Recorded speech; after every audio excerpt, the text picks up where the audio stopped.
ప్రధానమంత్రి మోదీ గారు వ్యవస్థను గుప్పిట్లో పెట్టుకొని పంజరంలో చిలకల్లాగా మార్చడమో లేకపోతే వేట కుక్కల్లాగా ఉసిగొలపడమో నేర్పించాడు రాజకీయ నాయకులకు. ఇప్పుడు అదే పరిస్థితి ఆంధ్రప్రదేశ్లో కూడా. ఏపీ విషయంలో చంద్రబాబు నాయుడు గారు కూడా అదే బాటలో నడవడం చాలా దుర్మార్గమైనటువంటి విషాదకరమైనటువంటి రాజకీయ పరిణామంగా ప్రతి ఒక్కరు కూడా చెప్పుకుంటున్నారు. ఇంత పెద్ద సీనియర్ రాజకీయ నాయకుడు గతంలో ఇప్పుడు కూడా ఇటువంటివి చేశారు, కానీ ఇంత దౌర్భాగ్యంగా ఇంత దుర్మార్గంగా పరిపాలన చేయలేదు. ఎందుకు చంద్రబాబు నాయుడు గారు గత 2 సంవత్సరాల్లో ఇంత జరుగుతున్నా కానీ సైలెంట్గా ఉంటున్నాడు? వీటి వెనుక కారణం పెత్తనం అంతా కూడా వెనకుండి తన కుమారుడు పుత్రరత్నం నారా లోకేష్ గారు నడిపించడమే దీనికి ప్రధాన కారణాలుగా చాలామంది చెప్పుకుంటున్నారు. మోదీ గారి తరహాలోనే వ్యవస్థలను దారుణమంటే అప్రజాస్వామిక రాజ్యాంగ విరుద్ధ పొగడతో దుర్వినియోగం చేసి మరి రాష్ట్రాన్ని దోపిడీదారులకు, బందిపోట్లకు, అదేవిధంగా దుర్మార్గులకు, నేరస్తులకు, ఆర్థిక రాక్షసత్వం కలిగినటువంటి వారికి అప్పచెప్తున్నాడన్న మాటలు కూడా గట్టిగా వినబడుతున్నాయి. వారికి రక్షణగా నిలుస్తున్నాడు నారా చంద్రబాబు నాయుడు గారు. అదేవిధంగా వ్యవస్థలన్నీ కూడా. ఇది ఆరోపణ కాదు, పచ్చి నిజం. విద్యుత్ అయితేనేమి, మైనింగ్, ఇరిగేషన్, ఇటువంటివన్నీ విభాగాలలో, ఈవెన్ ఇన్కమ్ ట్యాక్స్లలో కూడా ఇటువంటి విభాగాల్లో విచ్చలవిడితనం ప్రశ్నిస్తే ఇంకా వాళ్ళ మీద ఉల్టా కేసులు పెట్టి వాళ్ళని దుర్మార్గులుగా చూపించే ప్రక్రియ. పరిపాలన మొత్తాన్ని తమ స్వాధీనంలోకి తెచ్చుకొని ముఖ్యమంత్రిని, మంత్రులను తమ తోలు బొమ్మలాగా ఆడిస్తున్నాడు నారా లోకేష్ గారు అని చెప్పేసి అర్థమవుతుంది. అదేవిధంగా ఇంకా చెప్పుకుంటూ పోతే చాలా చెప్పుకోవచ్చు. గతంలో ప్రభుత్వ పరంగా ఒక దుర్మార్గం జరిగితే ప్రజా ప్రయోజన వ్యాజ్యం ద్వారా న్యాయస్థానాన్ని ఆశ్రయించి న్యాయం కోరే అవకాశం ఉండేది.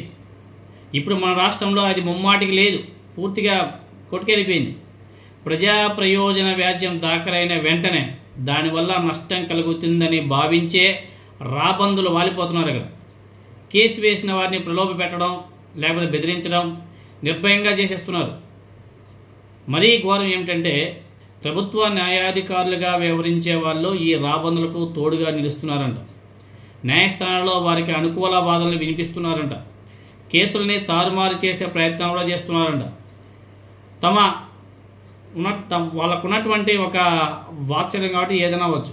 దానివల్ల ప్రభుత్వం నష్టపోతుందని, అది ప్రజా ప్రయోజనానికి విఘాతమని తెలిసి కూడా నిసుగుగా నేరాలకు పాల్పడుతున్నారు. ప్రభుత్వం తరపున న్యాయస్థానాలుగా హాజరయ్యే న్యాయాధికారులు ఇప్పుడు కొత్తగా ప్రజా ప్రయోజన వ్యాజ్యాలు వేసే న్యాయవాదుల మీద కూడా ప్రభుత్వం తన కుటిలతత్వాన్ని ప్రదర్శిస్తుందంట. మీరు కేసు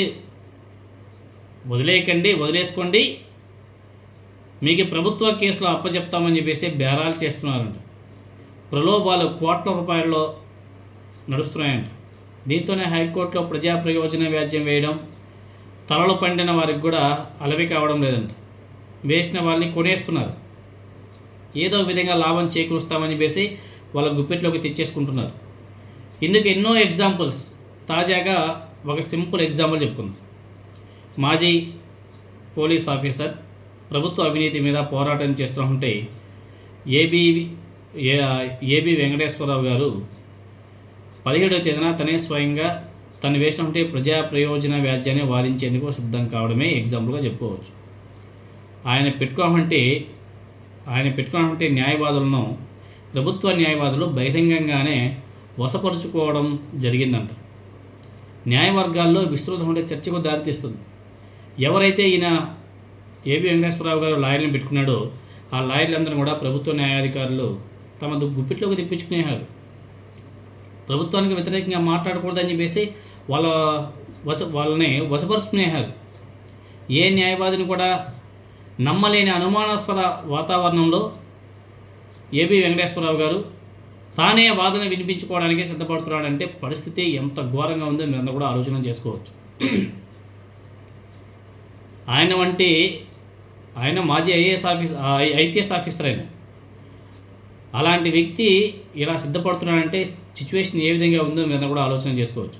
ఆయన వంటి సమాజంలో ఒక స్థాయి, గౌరవం, హోదా కలిగినటువంటి వ్యక్తికే ఈ దుస్థితి అయితే, ఇలాంటి దుర్గతి వస్తే ఇక సామాన్యుల హైకోర్టు గుమ్మం తొక్కగలరా?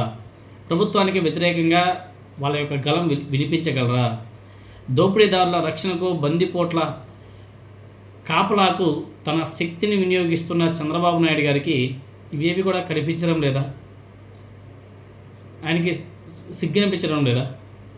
తన వంటి నేత కూడా అప్రజాస్వామిక అరాచక పోకడలతో అవినీతిని పెంచి పోషిస్తే భావితరాలు ఏమైపోతాయన్న ఆలోచన కలగడం లేదా?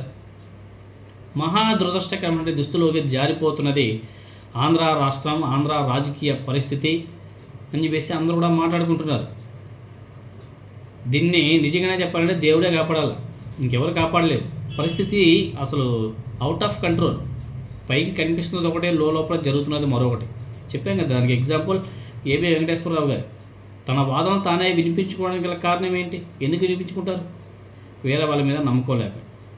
అంటే వాళ్ళు ఏ విధంగా ప్రభుత్వానికి, ప్రభుత్వ లాయర్లకు లొంగిపోతున్నారో, వాళ్ళు ఏ విధంగా వాళ్ళ మీద భయభ్రాంతులు కూర్చి చేసి వాళ్ళు తమ వైపు తిప్పుకుంటున్నారో ఇవన్నీ కూడా ఎగ్జాంపుల్సే. ఇవి పైకి కనిపించేటివి. ఇంకా లోపల ఎన్నెన్నో నడుస్తున్నాయో ఆ దేవుడికే తెలియాలి.